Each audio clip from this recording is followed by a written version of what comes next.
Hola clase, soy la señora Nigard. Es Casa A y Distance Learning hoy. I gotta get out of there. There we go. Hoy tenemos unas metas. Las dos metas son I can talk about categories and aspects of life that affect a person's personal identity. Y segundo, I can imagine and express what another person in a given situation would feel like if I were them. El plan es que ustedes, bueno, vamos a hablar de los errores típicos de las presentaciones ¿Quién soy yo? From Flipgrid. También una introducción del vocabulario del tema 1. I do want you to read through that on your own. We could read those out loud, but I feel like it is something that you could probably do on your own, but I want to make sure that when we are in person, that we can get through talking about some of those ampliación vocab terms to understand that when you take one in a noun or a verb, that we can actually look at it as an adjective sometimes as well. La tarea es, necesitan, bueno, empezar diario número 1. Necesitan buscar y encontrar un fuente de escuchar. Y, no sé, tienen que escribir un resumen escrito a máquina. A máquina no es escribir con lápiz, pero sin computadora, o con computadora. Eso es para viernes. También la tarea es completar en sus paquetes de trabajo páginas 73 y 74. Your yellow packet has, on those first two pages, these are the exercises 4.1, 4.2. Skip 4.3 because that's a listening. So when you see the little oreja icon or picture, that means it's a listening activity, and we may or may not do those. And we will skip around these packets as well. But van a completar 1, 2, 4 y 5. Necesitan usar sus listas de vocabulario para completar esas actividades. Bueno, aquí otra vez son unas ideas para sus diarios de escuchar. Please label it diario número 1 and make sure to type it as well. I had that there. Oh, here's those ideas if you are interested in those. Remember, por favor, es para viernes el 18 de septiembre. Unos errores típicos de las presentaciones. Bueno, son fantásticas. I loved your presentations. I learned so much about you. Pero habían unos errores. Ten cuidado. Be careful with some of these errors. A lot of people are using ear for talking about what schools they have gone to, they go to, or siblings go to. I prefer, well, it is more correct and actually correct to say asistir a. Por ejemplo, yo asisto a STMA, o puedes decir yo asistí a una universidad, o yo tengo planes de asistir a una universidad. Another thing is if you use esperar, remember whatever comes after that's going to be in the infinitive. So you wouldn't say espero a viajo. No. And you don't even use a there because esperar has the a built into the verb. So you just say, por ejemplo, espero viajar mucho. So just leave that in the infinitive. A lot of people, I love how they closed it. Just be careful and make sure. A lot of people did this correctly, but I just want to point it out. Gracias por escuchar. So here you want to keep that in the infinitive.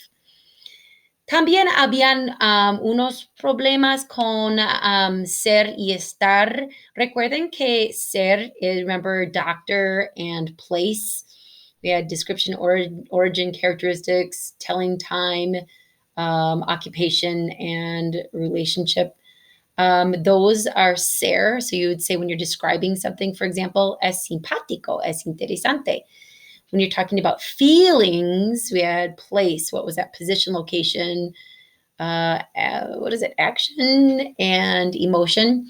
Those are, you want to use action would be with the present progressive, by the way, but use estar. So how you're feeling, está nervioso, or location, está en, okay? And then unas cosas sobre mí, not sobre yo.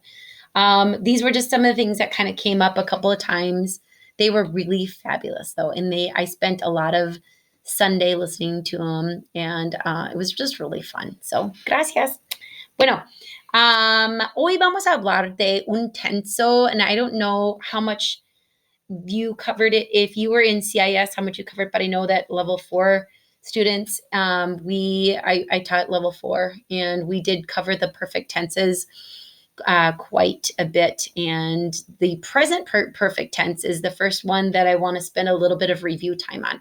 So remember, when you make the present perfect tense, you're talking about what has happened, or they have happened, or whatever. So like, I have gone, they have gone, she has learned, I have learned, Manolo has fallen, I have fallen, etc., etc.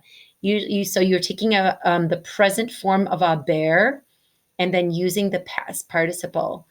So so here's an example. I have eaten, she has run, we have learned. Past participles are verbs ending, but not sometimes, but not always in English, with ed at the end, like learned, showed. It's shown. You wouldn't say have shown. It would be shown. Whatever. Learned, skied, etc., etc. Played, organized, sneezed. They're used with a form of a bear as in the auxiliary verb. So I have played, we have organized, sneezed, she has shown, etc. And the way that it's formed is taking the infinitive, removing the verb ending, and adding ado. So you get bailado, nadado, cerrado for dance, swam, and closed. For ER and IR verbs, however, use ido for each of them. So you remove the verb ending and add ado. So you'd have corrido, comido, bebido would be ran, eaten, and drank. Oops. Okay. An accent mark is used when past participle has the combination of A, I, E, I, O, I. Those are also called diphthongs. So here you put an accent over the I. So you have creído, leído, oído, traído. Okay, so when there's that I in there, you're going to want to add an accent over it. So here are the present tense forms of haber: a, as, a, hemos, ais, in, an. And then you just add your past participles. So look at these examples. Tomás ha oído means Thomas has heard. Yo he leído, I have read. Nosotros hemos creído, we have believed. Oops, I don't know what I'm doing there.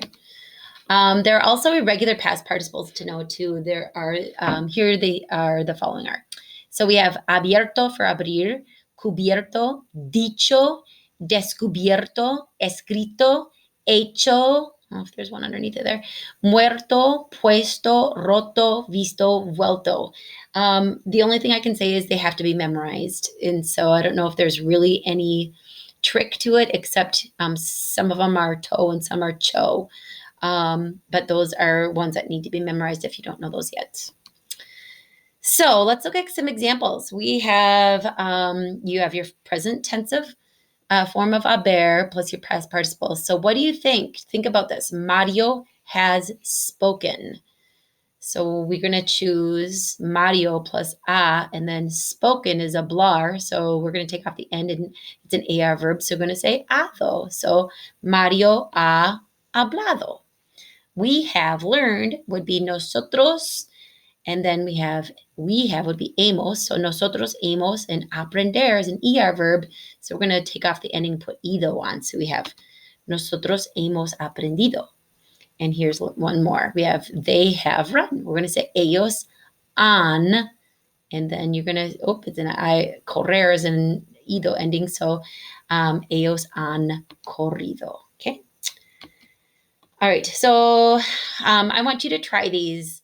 It says there will be a Google Forms quiz. There will probably be a quiz on this. Actually, it's on the test. So we'll see if there's going to be a quiz on it or not. I'll let you know about that. So that's to be determined. But we have these irregulars here and here. I want you to try the following, and this is all going to be in the slideshow, and just try to see how you do with these 1 through 8, and then you can check your answers. And again, here's an example. The parents have brought pizza.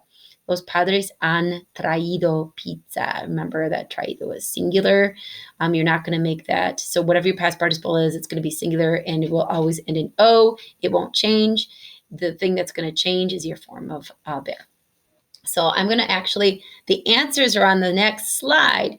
So I'm going to quick fast forward through those. And when you can have time, go back into the slideshow and try those. Oh, you didn't see that. Okay.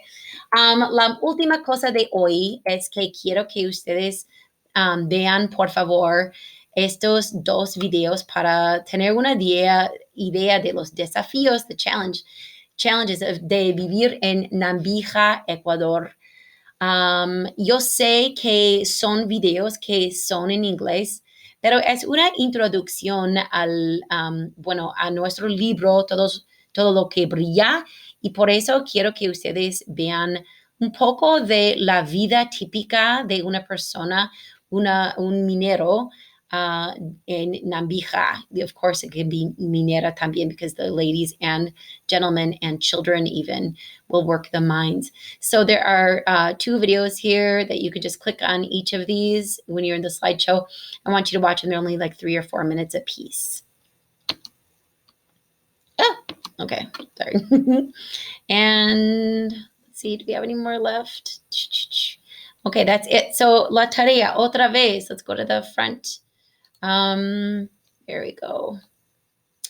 Go back up here. And again, your homework is diario número 1. And remember, that's due Friday. And completar páginas 73 y 74. For those who are on distance learning or Casa B, what I'm going to do is put a link for you to put in your homework. So there'll be a homework place for you to upload. So make sure that you upload your homework in Classroom and just take pictures, snap pictures of it, and then I can check it. And also I'll have the answers for you tomorrow to check your answers yourself. But I'm just going to be eyeballing it to make sure that's not a bunch of junk. So, all right. Espero que tengan un buen día, and I will talk to you soon. Hasta luego. Ciao.